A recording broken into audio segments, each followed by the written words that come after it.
Hello everyone, and welcome back to Scary Interesting and to another edition of the most disturbing disappearances. If you imagine the worst place to ever disappear after enduring the most horrific end, you'd likely arrive at something similar to what happened to the person in the final story. So although the events in this video are fleeting and non-descriptive, they are still highly disturbing, and viewer discretion is strongly advised.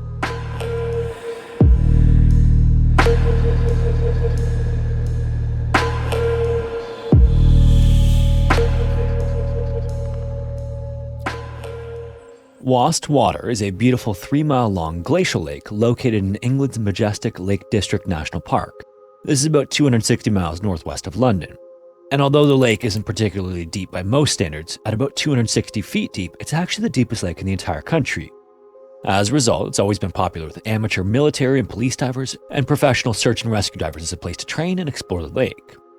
In October of 1976, a group of divers who regularly visit the lake came across a large bundle resting on an underwater ledge adjacent to the deepest part of the lake.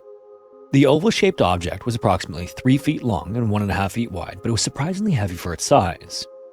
The divers had no idea what was inside, but the outside was wrapped with fabric and carpet and bound together with a rope and electrical tape. Afterward, they often removed this bundle from the ledge and swam with it to improve their stamina and to test whether they'd be able to haul an incapacitated diver to the surface in an emergency situation. Then when they were done, they would always put it back where they found it. Surprisingly, they apparently didn't think this was odd or suspicious because locals often wrapped deceased pets in rugs and blankets, weighed them down with rocks or bricks, and then disposed of them in the lake. And in fact, the divers regularly came across packages like this over the years, although most of them were significantly smaller and lighter than the big bundle on the ledge. Several years later, in 1983, a 21-year-old French tourist vanished while hiking the lake, and she was a physically fit young woman who regularly hiked in the French Alps. She also didn't speak much English, but she had a knack for making friends and planned to complete a moderately difficult hike with the group she met that day. But somewhere along the line, she got separated from the group either intentionally or unintentionally.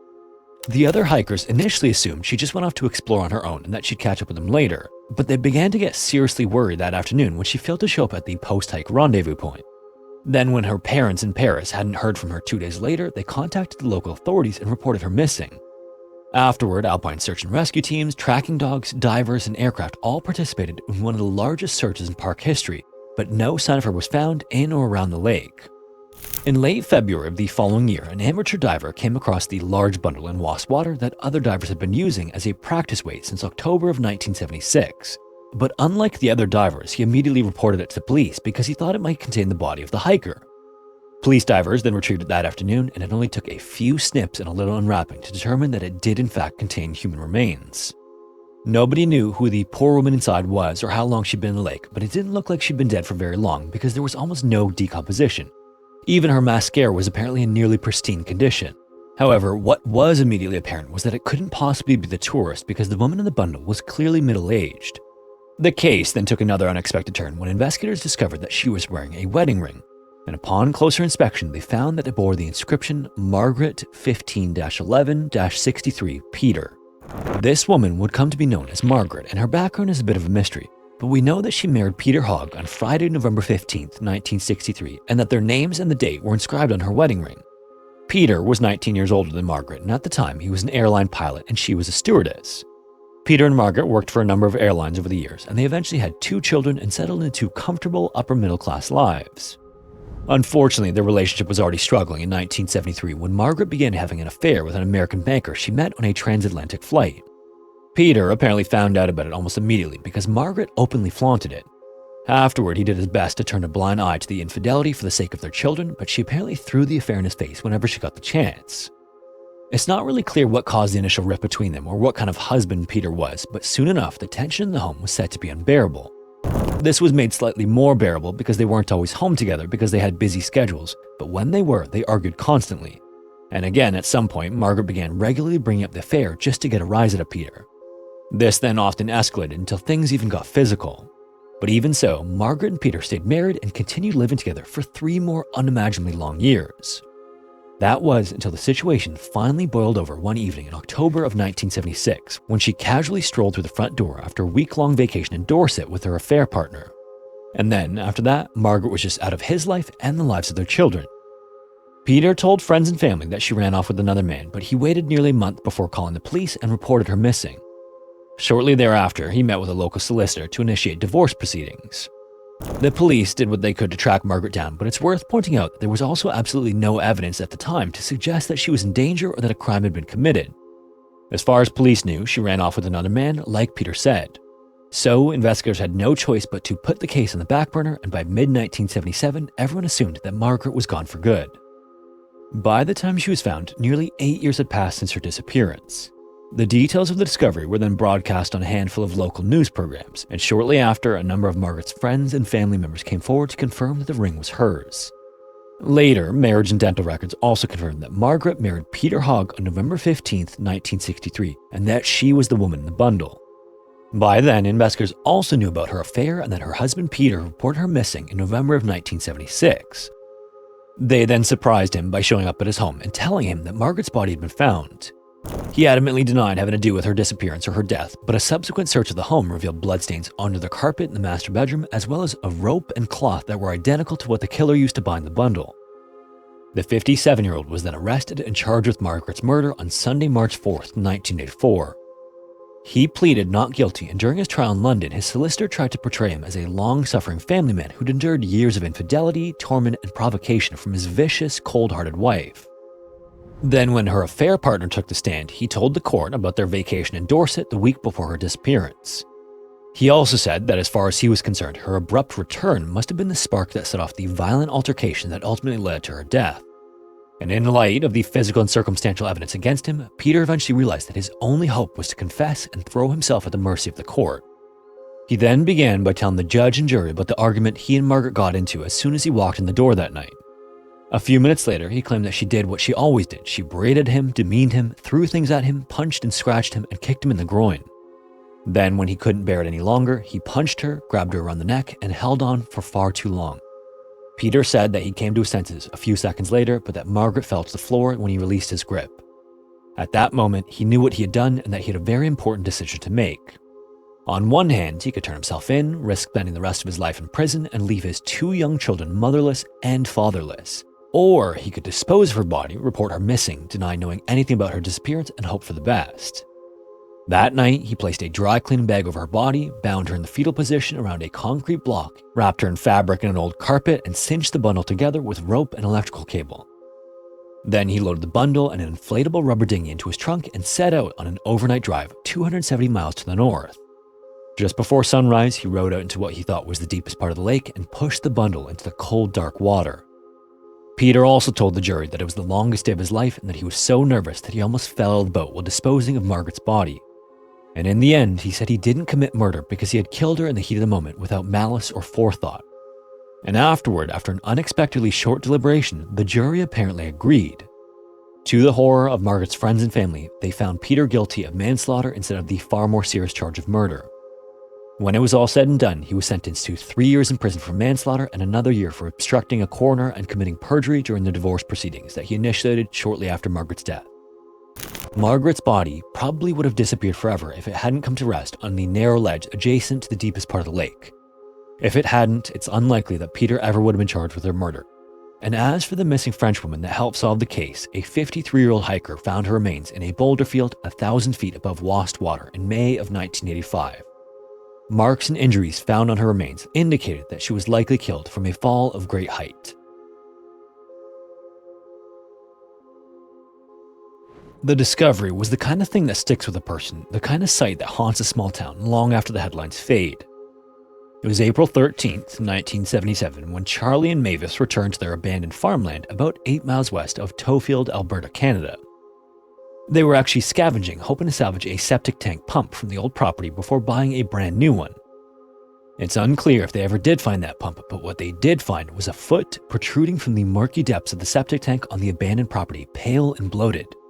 And it was still attached to a leg that bobbed gently beneath the surface of the foul, murky water. What the couple initially assumed was some kind of grotesque prank quickly took a darker turn. They then wasted no time hurrying back to their vehicle and driving straight to the Tofield RCMP detachment, where 2 officers responded without hesitation.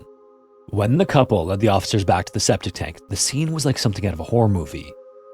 The old septic tank, roughly 6 feet or 1.8 meters deep, held more than just stagnant toilet water. Just like Charlie had told them, the officers saw the foot poking out from the water. They could tell that the body had been there for a while, as it was badly decomposed and wrapped haphazardly in a yellow bedsheet and bound tightly with nylon rope. Whoever it was, they were stuffed into the tank headfirst as if someone hoped to erase them from existence. The officers on hand also had no forensics tools or hazmat suits, so with an ice cream pail they found on the property, they spent the next hour taking turns scooping out the putrid water inch by inch until they could retrieve what was left of the man inside. This was a gruesome, laborious process that would stay with everyone involved. As word of the discovery got out, the press dubbed him Septic Tank Sam, a placeholder name for a man who had suffered one of the most brutal deaths Alberta had ever seen. He had no wallet, no IDs, there were no easy answers, just a body discarded in a rural septic tank waiting for someone to stumble on it. And while much was unclear in the earliest stages of the investigation, police knew right away that this wasn't some random act of violence. Whoever killed the man known as Septic Tank Sam had gone to great lengths to conceal the body and even greater lengths to inflict suffering. The first thing detectives focused on was what little the body could tell them. The victim was dressed in workman's clothing, a blue Levi's snap-button shirt, a gray t-shirt, blue jeans, and imitation wallaby shoes. Obviously, this wasn't really all that distinctive. There was also no name stitched onto the collar or personal effects tucked into his pockets, just plain, rugged clothing common among laborers, farmhands, and construction workers.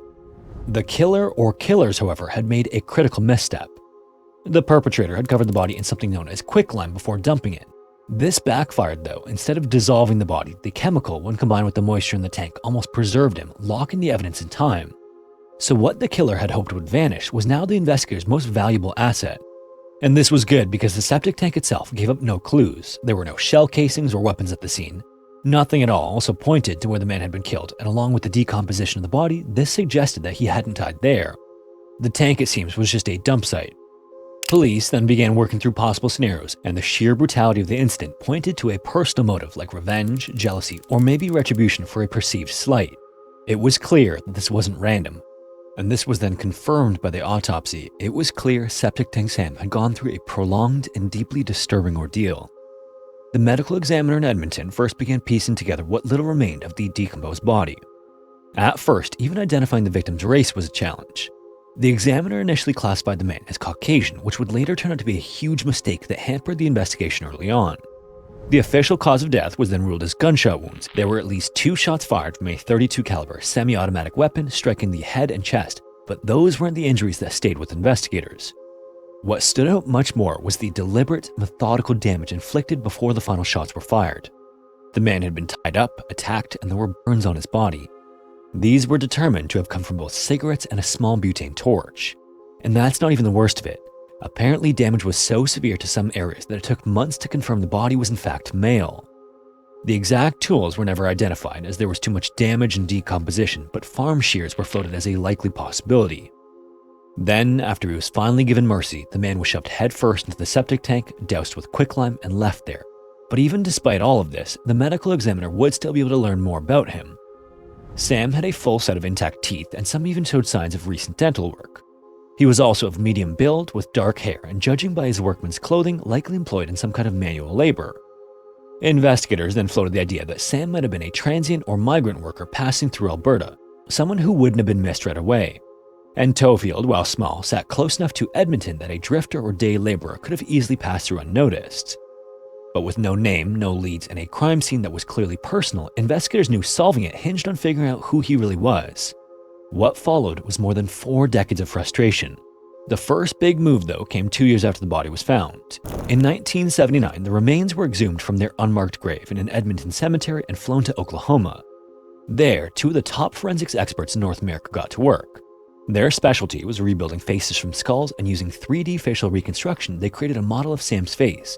And more importantly, for the first time made an educated guess at who he might have been, not by name, but by background. Based on bone structure and measurements, they believe the man was indigenous and around 35 years old, contrary to the RCMP report. Unfortunately though, the reconstruction didn't spark any new leads. So, Sam was laid back to rest as a man without an identity. After that, it would be another 2 decades in the year 2000 before the body was exhumed again. This time, forensic artist Cyril Chan from the Chief Medical Examiner's Office tried to rebuild Sam's face, this time using clay. Using the original skull and teeth, Cyril spent weeks marking facial tissue depths with pins and molding brown clay, layering makeshift flesh over bone. He believed this version was more accurate than the 1979 model, but it didn't matter. His reconstruction then made the rounds, landing on posters, news broadcasts, and cold case websites, yet still no one recognized Septic Tank Sam. And through it all, Toefield remained uneasy, not just because of what had happened, but because of the brutality of it. Some farmers reportedly checked their own septic tanks, afraid they might find another Sam. Business owners also wondered if they'd unknowingly served coffee to a killer, and of course, rumors circulated. There was speculation that the murder had been revenge, a punishment for infidelity, or even retribution for some crime, but still not a single name. And then, in 2018, everything changed, not just for Sam, but for cold cases everywhere. That year, California investigators cracked open one of America's most infamous unsolved cases. They had identified the Golden State Killer through an emerging tool known as forensic genealogy. This is where, by uploading crime scene DNA to public genetic databases, investigators can build family trees and trace suspects from bloodlines. Inspired by the success in California in 2019, Alberta RCMP's Missing Persons Unit pulled his old degraded DNA sample and tried matching it in Canada's new national DNA database. It was a long shot, and in a surprise to absolutely no one involved in the case, it failed. But despite this first failure in 2020, detectives turned to Othram Inc., a private DNA lab in Texas known for working miracles with impossible samples. Their technicians then got to work pushing the limits of the technology until they created a genetic profile.